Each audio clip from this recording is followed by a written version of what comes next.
Hi all, welcome to Salesforce in 5 minutes.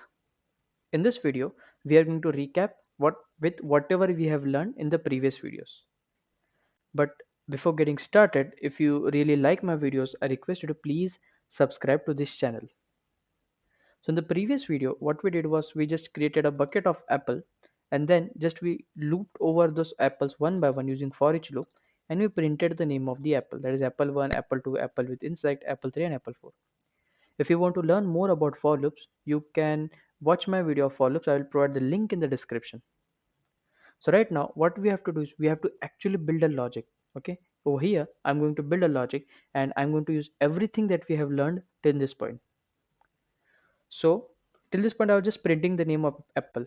Now what I want to do is I want to find out the apple containing insect. I just want to find out from this bucket of apple. I just want to find out apple that contains insect, right?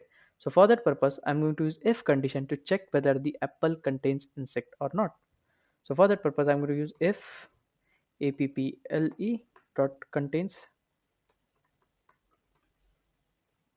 insect. If it does, system dot debug, we are just going to print the name of the apple.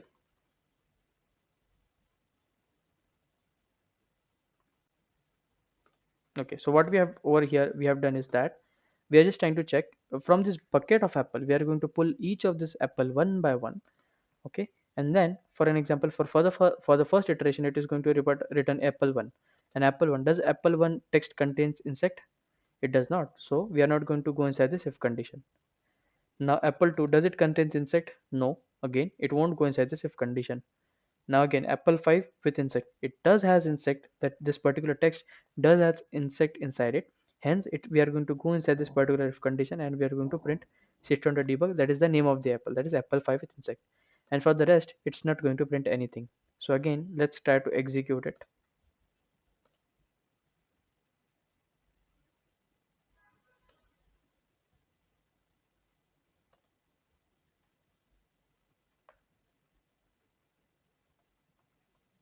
What's the issue? Oh, let's name it back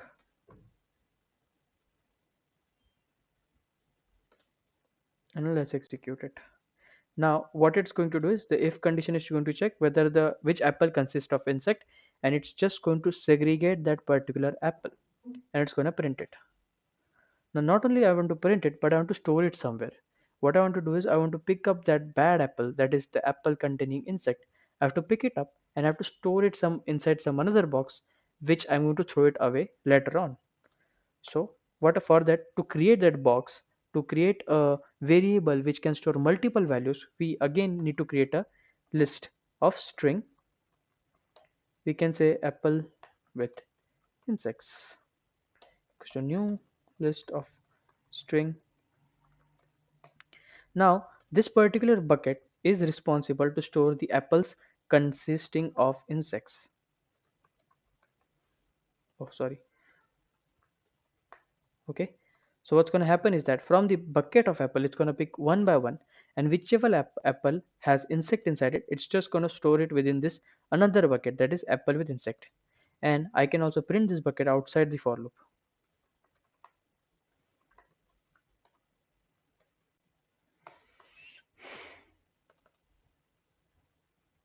So now if I print it out, if I run this particular code,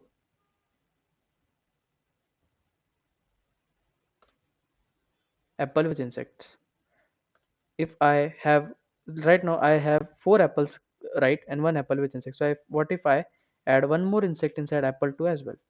So in that case, this bucket is going to have two apples, that is apple 2 and apple 5, both of this apple, because this function, this particular code is segregating each of this apple one by one. So again I'm going to execute.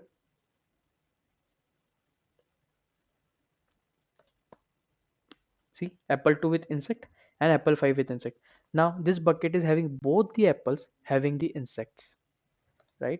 Now this is all fine, but what if we could modularize the code? Now this particular code is only applicable to apples.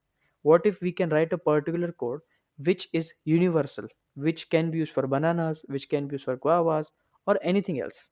right? Now if you see, this code is only applicable to apples. I want to write a function, a modularized code, so that it can be used by any fruit to segregate any other fruit that contains of insects.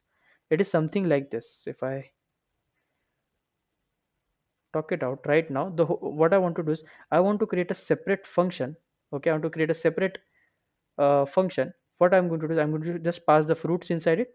Okay, whatever the fruits is, I'm going to pass the fruits inside it, and from here I should be able to get in from that function. As soon as I pass the fruits inside this function, what it's going to do is it's going to find me out the function consisting of insects, or the fruits consisting of insects, sorry.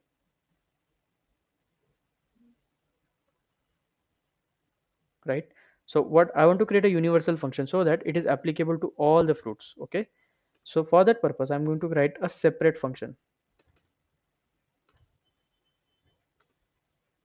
Okay, I'm going to write a separate function, public void filter fruits. I'm going to name it as filter fruits so that fruits can be anything, right? It is not specific to apple, but it's everything, it can be anything. Okay, now what this function is specifically going to do is it's going to filter the fruits for me. It's going to find out the fruits consisting of insects. First, this particular function should be capable to take the buckets of fruits inside it. Okay, it should be kept. So for an example, if this is a function, first I should be able to pass the fruits inside it, right? Inside this function, inside this, let's say it's a machinery. Okay, it finds out the apples or the fruits with insects. First I need to there should be an inlet to pass all the fruits, which all the fruits that I have. It can be with with insects or without insects.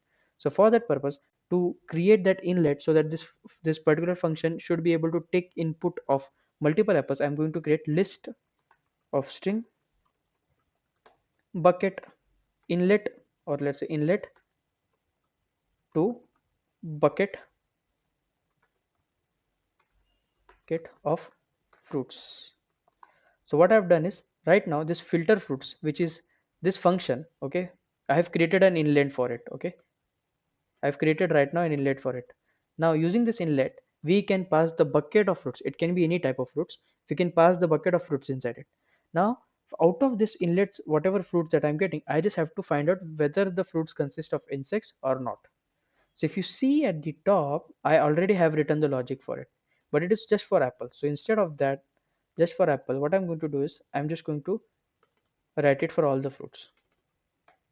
So what's going to happen is we are going to pass the bucket of fruits inside this filter fruits function. We are going to get all the fruits, and from each of this fruit one by one, okay, I'm going to check whether it contains insect or not, whether this fruit consists of insects or not. And if it does consist of insect, I want to store it within another box, list of string, box of fruits with insect. Just a new list of string.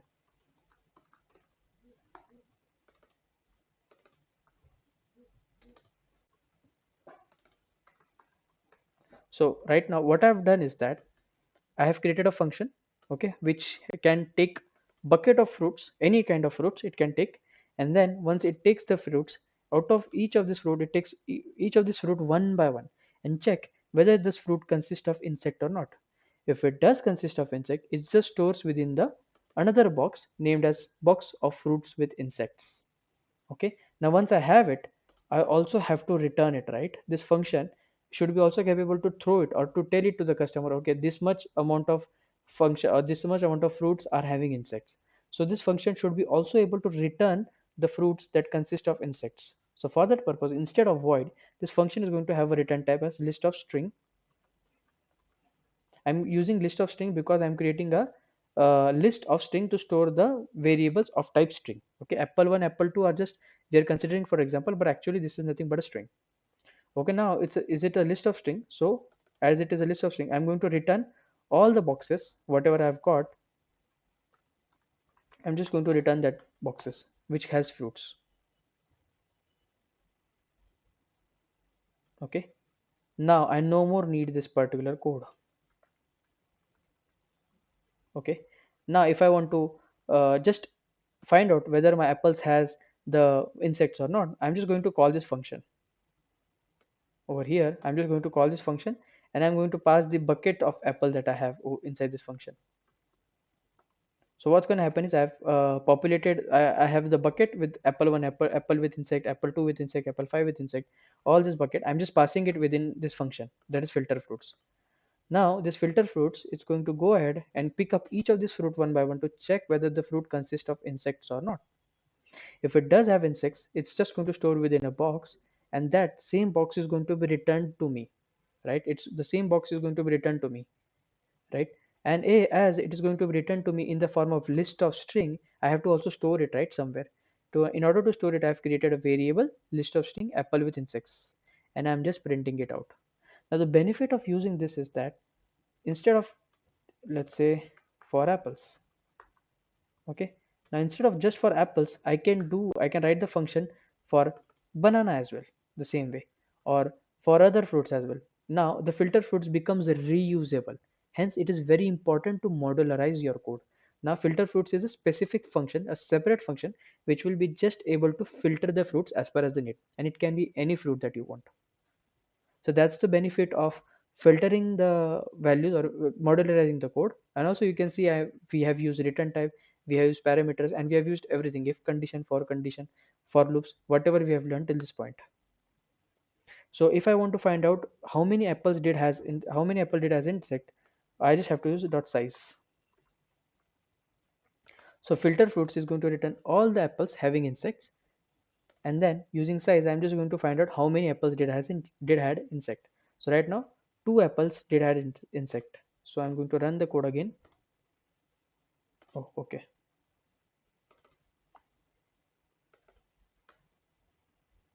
So I also have a challenge for you. You can try it out on your own to build your logic. So if you see 2 apples had insect inside it, so this is how we build a logic and modularize the code. And coming back to the challenge is that a box is having balls of green, yellow and blue color. Write an Apex class to separate the green, yellow, and blue color balls and store them in another boxes. And also print how many green balls were there in total. And please note that code must be modularized. So code must be independent of whether it is a green, blue, or yellow ball. It should be able to find out anything that it wants. Okay. So if you found this video helpful, I request you to please subscribe to this channel.